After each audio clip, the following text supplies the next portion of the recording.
Hello students, हम लोग magnetic effects of electric current पढ़ रहे हैं और लास्ट क्लास में जो टॉपिक हमने कंप्लीट किया था इट वाज सोलेनॉइड। क्या कंप्लीट कर लिया था हमने?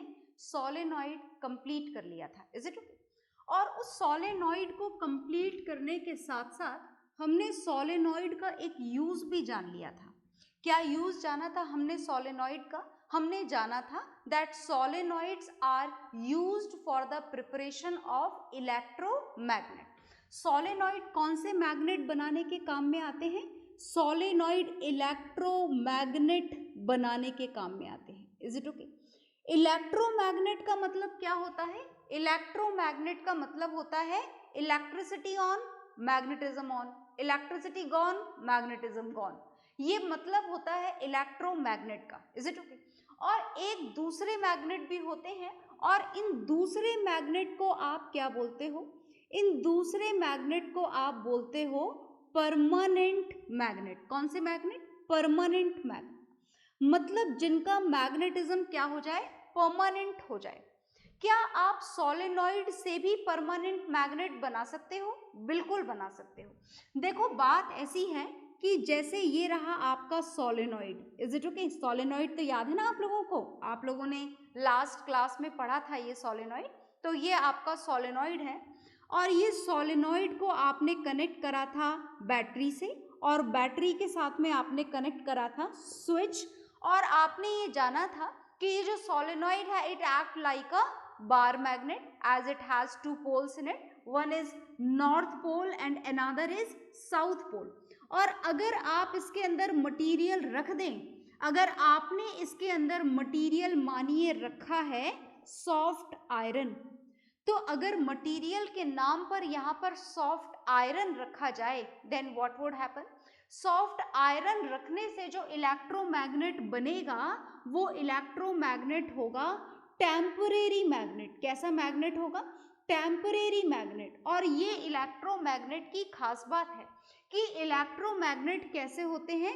Electromagnets are the temporary magnet. Temporary magnet का मतलब क्या होता है? टेम्परेरी मैग्नेट का मतलब होता है which can be switched off and switched on. मतलब आप इस सॉफ्ट आयरन कोर में या फिर आप यूं बोले कि इस सोलेनॉइड के अंदर जब तक आप इलेक्ट्रिसिटी को ऑन रखेंगे this particular soft iron rod will behave like a magnet. मतलब जब तक इलेक्ट्रिसिटी ऑन रहेगी तब तक आपके सॉफ्ट आयरन का क्या ऑन रहेगा? मैग्नेटिज्म भी ऑन रहेगा। जैसे ही आप इलेक्ट्रिसिटी ऑफ कर देंगे, यहां से स्विच ऑफ कर देंगे, इसका मैग्नेटिज्म क्या हो जाएगा? ऑफ हो जाएगा। आ गई बात समझ में?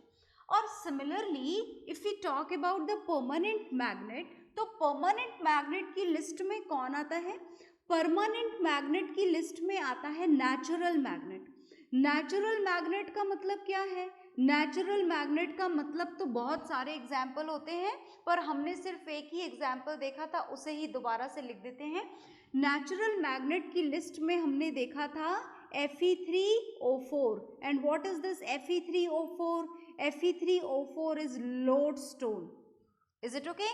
lodestone भी बोल सकते हैं आप इसे, और आप इसे मैग्नेटाइट भी बोल सकते हैं। आ गई बात समझ में?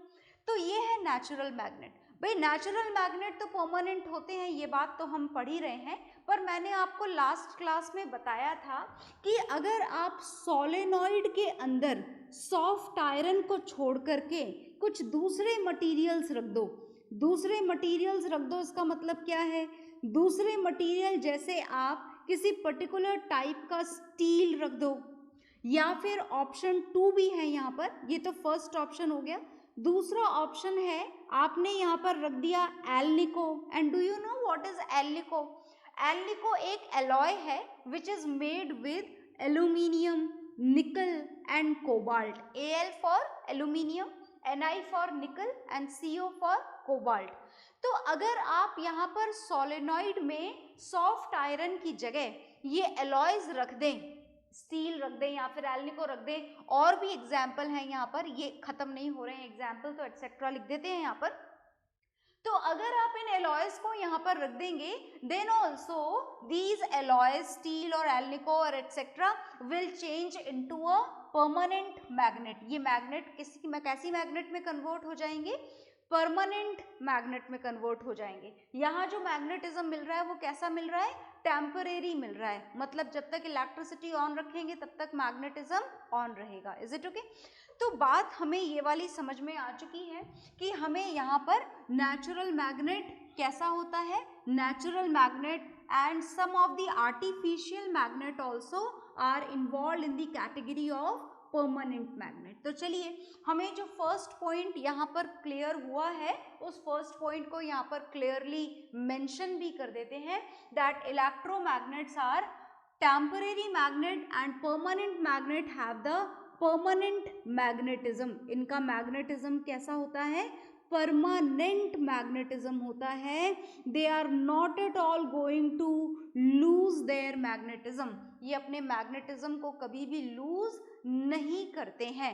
And this permanent magnetism can B find in this natural magnet as well as when the artificial magnets can also be involved in this category, especially if it is prepared with some particular material, and the name of these material, the examples of these material through which this permanent magnet can be formed are alnico, steel and etc. So this is the first difference between the permanent magnet and electromagnet, and now we are going to know about the second point. So of difference between the permanent magnet and electromagnet is this, that its magnetism, the magnetic field produced by the permanent magnet, its magnetism is very weak होता है इसका magnetism. But when we talk about the electromagnets, then the magnetism of electromagnet, magnetism of electromagnet, electromagnet का magnetism कैसा होता है, electromagnet का magnetism होता है स्ट्रॉन्ग मैग्नेटिज्म होता है। कैसा मैग्नेटिज्म होता है, स्ट्रॉन्ग मैग्नेटिज्म होता है। Is it okay? आ गई बात समझ में? स्ट्रॉन्ग होते हैं ये यहाँ, तो जहां पर भी आपको स्ट्रॉन्ग मैग्नेटिज्म चाहिए होता है we have to use this electromagnet. और भी देखिए बात ऐसी है कि पहली बात तो इसका मैग्नेटिज्म वीक होता है, और दूसरी बात यह है कि आप इसके वीक मैग्नेटिज्म को स्ट्रॉन्ग नहीं बना सकते, है ना। Its magnetism can not be change, its magnetic power can not be change, whatever it is there it will be there only, वही की वही रहेगी इसकी मैग्नेटिक पावर। तो देखिएगा बहुत ध्यान से कि इसका जो मैग्नेटिज्म होता है, जो वैल्यू होती है मैग्नेटिज्म की, it's magnetism can never be change. आप इसके मैग्नेटिज्म को जरूरत के हिसाब से कम या ज्यादा नहीं कर सकते हैं। But when we talk about the electromagnet, then its magnetism can be change. इसका जो मैग्नेटिज्म है दैट कैन बी चेंज, बहुत ध्यान से सुनिएगा, it's magnetism can be change. आप इसके मैग्नेटिज्म को चेंज कर सकते हो। आपको स्ट्रॉन्ग मैग्नेट बनानी है, आप उसकी पावर बढ़ा सकते हो। आपको वीक मैग्नेट बनानी है, कम पावर वाली मैग्नेट चाहिए, आप मैग्नेटिज्म को कम भी कर सकते हो। And how it can be done, कैसे आप मैग्नेटिज्म को कम या ज्यादा करोगे वो सुनिएगा। Is it okay? That can be change by changing the magnitude of current, by changing the magnitude of current. आप करंट की वैल्यू को कम या ज्यादा कर दो, किसमें कम या ज्यादा करोगे, सोलेनॉइड में। तो by changing the magnitude of current, आपको करंट का मैग्नीट्यूड क्या करना है, कम ज्यादा करना है। ज्यादा कर देना है अगर स्ट्रॉन्ग मैग्नेट चाहिए तो करंट की वैल्यू बढ़ा देनी है, अगर आपको वीक मैग्नेटिज्म चाहिए तो करंट की वैल्यू को कम कर देना है। और क्या कर सकते हो, change by changing the magnitude of current और bye changing the number of turns in the solenoid, by changing the number of turns in solenoid। मतलब समझ गए ना आप नंबर ऑफ टर्न्स का? नंबर ऑफ टर्न्स का मतलब number of turns, number of rounds, number of circles. तो if more circles are there, strong magnet will be produced. If less circles are there, less strong magnet, weak magnet will be produced. Is it okay? So three differences are there, and one more very important difference is there between permanent and electromagnet, but that we'll see later. First, you note it down all these differences in your registers, okay?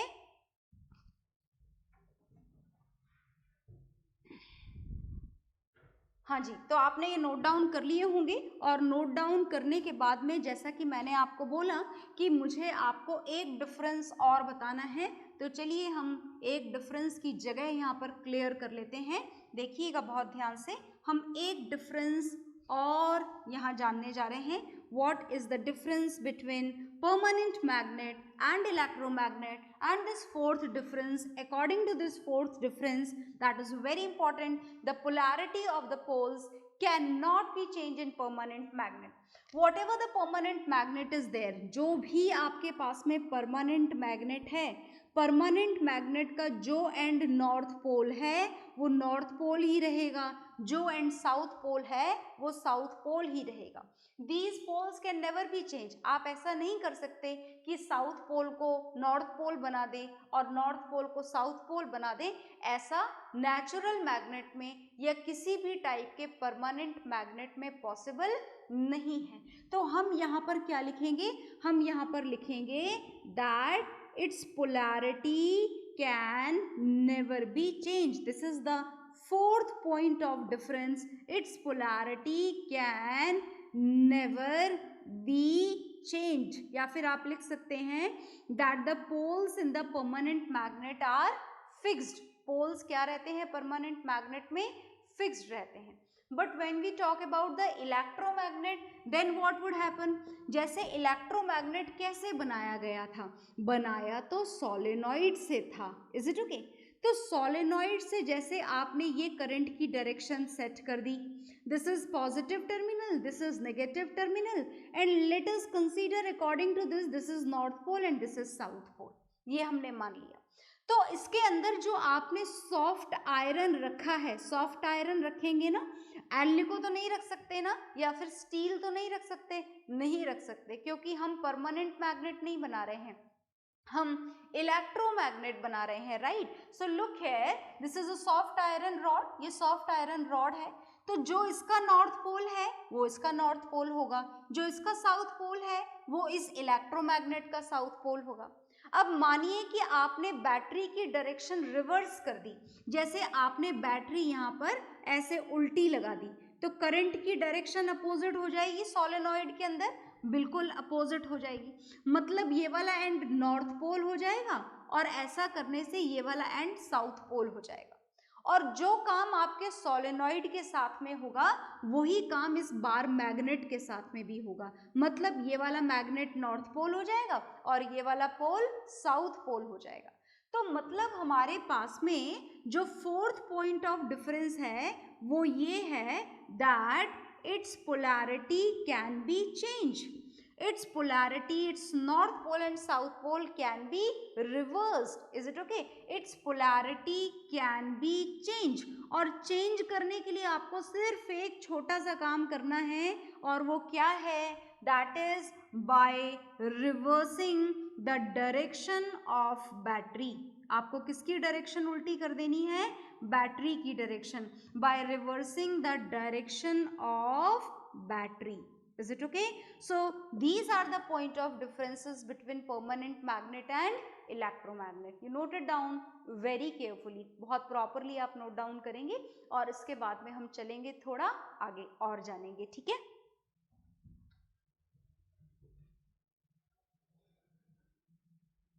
हाँ जी, तो आपने ये note down कर लिया होगा और note down करने के बाद में हम आगे नेक्स्ट टॉपिक पढ़ेंगे और जो नेक्स्ट टॉपिक हम पढ़ने जा रहे हैं दिस इज वेरी इंपॉर्टेंट। सारे टॉपिक इंपॉर्टेंट हैं, पूरा चैप्टर ही इंपॉर्टेंट है आपका। मैग्नेटिज्म चैप्टर पढ़ रहे हैं, each and every topic is new, जो हमने जूनियर क्लासेस में कुछ खास नहीं पढ़ा है, तो इसीलिए चैप्टर वैसे ही बहुत इंपॉर्टेंट है आपका। ओके, तो बहुत ध्यान से सुनते जाएंगे क्योंकि जो नेक्स्ट टॉपिक हम शुरू करने जा रहे हैं दिस इज वेरी इंपॉर्टेंट। और ये जो वेरी इंपॉर्टेंट टॉपिक है इसका नाम क्या है? इसका नाम भी बहुत इंपॉर्टेंट है, तो चलिए नाम भी जानते हैं और टॉपिक भी जानते हैं। तो देखिएगा बहुत ध्यान से, जो टॉपिक हम पढ़ने जा रहे हैं this is a type of experiment और इस एक्सपेरिमेंट का नाम है kicking wire experiment. This is the kicking wire experiment. हम किकिंग वायर एक्सपेरिमेंट पढ़ने जा रहे हैं। ठीक है भाई, पढ़ लेंगे किकिंग वायर एक्सपेरिमेंट। मतलब किक लगने वाली है। किसके ऊपर किक लगने वाली है? वायर के ऊपर। क्यों भाई, कभी वायर के ऊपर ऐसे रखे रखे किक लग जाती है क्या? जैसे मान लो कि ये मार्कर है तो अचानक से इस पर किक लग जाए और ये वायर इधर मोशन करना शुरू कर दे, वापस आ जाए अपनी जगह पर, या फिर इधर मोशन शुरू कर दे और वापस आ जाए अपनी जगह पर, या फिर इधर मोशन शुरू कर दे और वापस आ जाए। अब वापस आए ना आए वो तो सेकंड पॉइंट है। सबसे इंपॉर्टेंट पॉइंट तो ये है कि क्या इस वायर पर कोई किक लग सकती है इस रूम के अंदर जिसमें मैं पढ़ा रही हूँ, या फिर आपके रूम के अंदर जिसके अंदर आप पढ़ रहे हो? क्या ऐसे रखे हुए किसी भी वायर पर इस तरीके से किक लग सकती है क्या? चलिए कारण जानते हैं। तो क्वेश्चन मार्क क्या है? ये किकिंग वायर एक्सपेरिमेंट तो हम पढ़ ही लेंगे, but this kicking wire experiment is based on a concept and the concept is the force is applied, a force, the force on a current. ये इसका कॉन्सेप्ट है ऊपर वाले एक्सपेरिमेंट का। बहुत ध्यान से सुनिएगा। किकिंग वायर एक्सपेरिमेंट का कॉन्सेप्ट लिख रही हूं यहां पर मैं फुल डिटेल में। This is the force on a current carrying wire. The force on a current carrying wire placed in a magnetic field. ये क्या बोलना चाह रहे हैं? क्या आपको बात समझ में आई? देखो, जब बात समझ में नहीं आती है तो लिखी हुई लाइन को बार बार पढ़ा करो तो आ जाती है समझ में धीमे धीमे। Is it okay? जब एक ही चीज को बार बार पढ़ते हैं तो कभी कभी पढ़ते पढ़ते ही बात समझ में आ जाती है। तो क्या लिखा है इन्होंने? देखिएगा, इन्होंने लिखा है the force on a current carrying wire. मतलब फोर्स लगने वाला है यहाँ पर। कौन से वायर पर? करंट कैरिंग वायर पर फोर्स लगने वाला है। कब लगने वाला है? when it is placed in a magnetic field। अगर आप वायर को मैग्नेटिक फील्ड में रखोगे तो उस वायर पर क्या लगेगा? फोर्स लगेगा। ऐसा बोल रहे हैं ये एक्सपेरिमेंट के हिसाब से, किकिंग वायर एक्सपेरिमेंट के हिसाब से। तो चलिए, एक्सपेरिमेंट तो हम बाद में पढ़ेंगे, पहले कारण जान लेते हैं कि इतनी लंबी जो लाइन हमने लिखी है आखिर इसका क्या कॉन्सेप्ट है यहाँ पर, वो कारण हम यहाँ पर जान लेते हैं। तो दोबारा से पढ़ते हैं क्या लिखा हुआ है। इन्होंने लिखा है the force on a current carrying wire. मतलब फोर्स लगेगा, और किस पर लगेगा? करंट कैरिंग वायर पर। और कब लगेगा? When it is placed in a magnetic field. तो चलिए देखते हैं, देखिएगा ध्यान से। मान लीजिए कि ये है हमारे पास में north pole of a magnet, right, और ये है हमारे पास में south pole of the magnet. क्या हम ऐसा कर सकते हैं जो हमने बना दिया यहाँ पर नॉर्थ पोल और साउथ पोल को अलग अलग?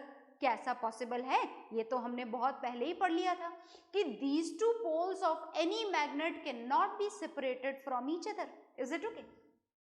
तो चलिए, मतलब आप समझ जाइए कि हमने ये जो मैग्नेट लिया है ये कौन सा मैग्नेट है? इस मैग्नेट को कौन सा मैग्नेट बोला जाता है? यू शेप्ड मैग्नेट, या फिर इसका दूसरा नाम क्या है?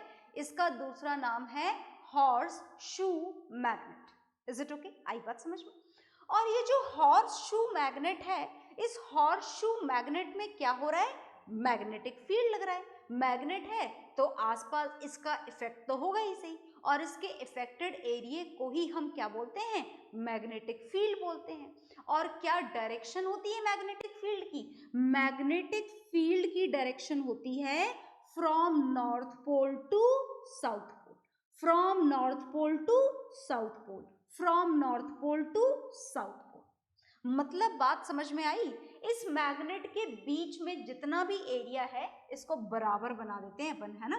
तो इस मैग्नेट के बीच में जितना भी एरिया है, इस एरिया के अंदर इस मैग्नेट के थ्रू जो मैग्नेटिक फील्ड प्रोड्यूस हो रहा है उसकी डायरेक्शन कौन सी है? ये वाली, that is from north pole to south पोल।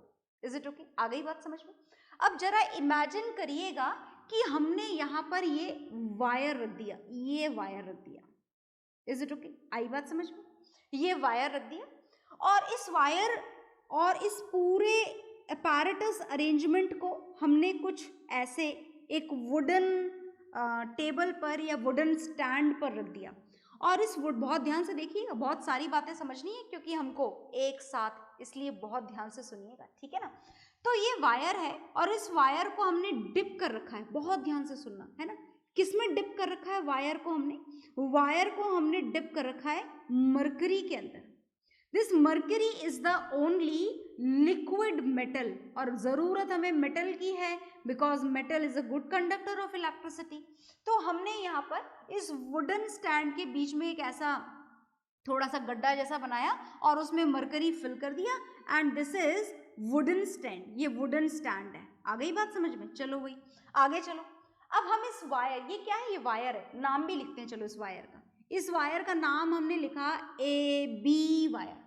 हम चाहते हैं कि इसमें करंट फ्लो हो। क्यों हम ऐसा चाहते हैं? क्योंकि हमारे टॉपिक में लिखा है कि अगर इस वायर में करंट फ्लो होगा तो ये मैग्नेटिक फील्ड में रखे हुए वायर पर क्या लगेगा? फोर्स लगेगा। तो हम ये चाहते हैं कि इसमें करंट फ्लो हो। तो चलिए, करंट के फ्लो के लिए आपको क्या करना पड़ेगा? बैटरी बनानी पड़ेगी, स्विच बनाना पड़ेगा। तो चलो सब कुछ बना देते हैं। देखिएगा बहुत ध्यान से। अब जो हिस्सा मैं बना रही हूँ वो आपके बहुत काम का नहीं है, तो हम इसको बाहर ले जाके बना देते हैं। ये हमने यहाँ पर बैटरी कनेक्ट कर दी और ये हमने यहाँ पर स्विच कनेक्ट कर दिया और ये यहाँ से वायर को दोबारा ले आए और यहाँ पर ये मर्क्यूरी के अंदर डिप कर दिया। कंफ्यूज तो नहीं हो रहे हो ना? अगर कंफ्यूज हो रहे हो तो मैं ये मैग्नेटिक फील्ड लाइन यहाँ से हटा देती हूँ so that you can see it very carefully and very properly. Look here, मैंने हटा दी है magnetic field lines, so look at it very carefully, right. याद रखना पर कि जो यू शेप्ड मैग्नेट है उसकी मैग्नेटिक फील्ड की डायरेक्शन कौन सी है? From north pole to south. ये हमने ले लिया वायर AB। अच्छा, एक काम और करो भाई, यहाँ पे भी इसे टाइटली पैक मत करो, यहाँ पर इसका एक ऐसा हुक जैसा बनाओ और इस हुक में इस वायर को फ्रीली सस्पेंड करो ताकि ये वायर यहाँ से आगे पीछे लेफ्ट राइट किसी भी डायरेक्शन में मूवमेंट कर पाए। तो ये तो पता लगेगा ना कि फोर्स लग रहा है या नहीं लग रहा है। तो इस तरीके से हमने इस वायर AB को यहाँ पे ऐसे हुक लगा करके हैंग कर दिया है। Is it okay? तो क्या हमारा सर्किट कंप्लीट हो गया? चलो देखते हैं। What is the direction of electric current? From positive terminal to negative terminal. ये करंट गया यहाँ से यहाँ, यहाँ से यहाँ, देखते जाना ध्यान से, यहाँ से यहाँ, यहाँ से यहाँ, यहाँ से यहाँ। हमें ये यहाँ से यहाँ तक कोई मतलब नहीं है। हमें सिर्फ कौन से वायर से मतलब है? हमें मतलब है हमारे वायर AB से। A से शुरू होकर B पर हमारा मतलब खत्म हो जाता है ना जी। आगे देखिए तो फिर ये करंट आया यहाँ पर और ये देखो करंट यहाँ से यहाँ गया, यहाँ से यहाँ गया, यहाँ से मरकरी में गया, मरकरी में चला जाएगा ना current. Yes, this is a metal and metal is a good conductor of electricity. तो यहाँ मरकरी में जाएगा और मरकरी से बहता बहता बहता बहता जाएगा ना, लिक्विड मेटल है ना। यस, तो ये बहता बहता करंट यहाँ पहुँचेगा इस वाले वायर में। जरा कनेक्शन ध्यान से देखना। ये तो वुडन स्टैंड है, इसमें कंफ्यूज मत होना। ये यहाँ से यहाँ तक ये वुडन स्टैंड है। Is it okay? चलिए, तो ये करंट यहाँ से यहाँ गया, यहाँ से यहाँ गया, यहाँ से यहाँ गया और ये यहाँ से यहाँ और ये यहाँ से यहाँ और यहाँ से यहाँ। Circuit done. हमारा सर्किट क्या हो चुका है? कंप्लीट हो चुका है। हो गया ना कंप्लीट? बिल्कुल कंप्लीट हो गया। हो रहा है ना हमारे वायर AB के अंदर करंट फ्लो? बिल्कुल करंट फ्लो हो रहा है। तो अब ये बोल रहे हैं, कौन बोल रहे हैं? ये टॉपिक बोल रहा है कि इस करंट कैरिंग वायर पर क्या लगेगा? फोर्स लगेगा। Is it okay? अब ये फोर्स क्यों लगेगा, कितना लगेगा, कौन सी डायरेक्शन में लगेगा, दैट विल सी लेटर। पहले आप इस डायग्राम को प्रॉपर डायरेक्शन के साथ में नोट डाउन कर लीजिए। ओके,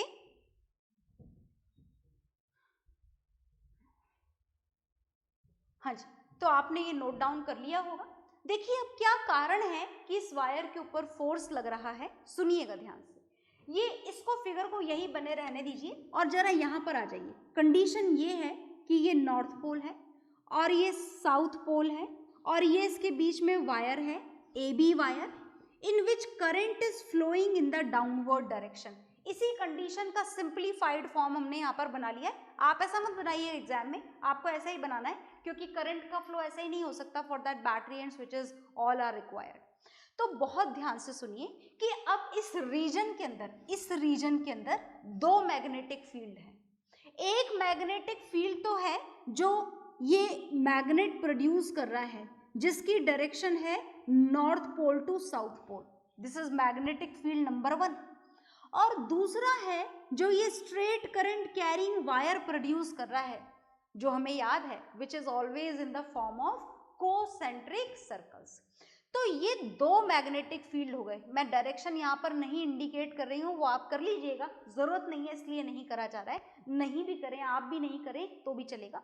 तो दो मैग्नेटिक फील्ड लाइन आ चुकी हैं इस एरिया के अंदर, एक तो स्ट्रेट वायर की मैग्नेटिक फील्ड लाइन और एक हमारे यू शेप्ड मैग्नेट की मैग्नेटिक फील्ड लाइन। और ये दो मैग्नेटिक फील्ड लाइन आपस में टकराती हैं और इनके इस टकराने के कारण इस वायर पर क्या लगता है, फोर्स लगता है। तो क्या आपको वायर पर फोर्स लगने का कारण समझ में आया, क्यों लग रहा है वायर पर force? Because of this intersection of these two magnetic field line. इन दोनों मैग्नेटिक फील्ड लाइन के आपस में इंटरसेक्शन के कारण इस वायर पर क्या लग रहा है, फोर्स लग रहा है। आ गई बात समझ में, क्लियर हो गया अच्छी तरीके से? तो फोर्स लगने का कारण आपको समझ में आ चुका है। और अब फोर्स कितना लग रहा है, कौन सी डायरेक्शन में लग रहा है, इस बात को हम समझेंगे नेक्स्ट क्लास में। Okay, bye everyone.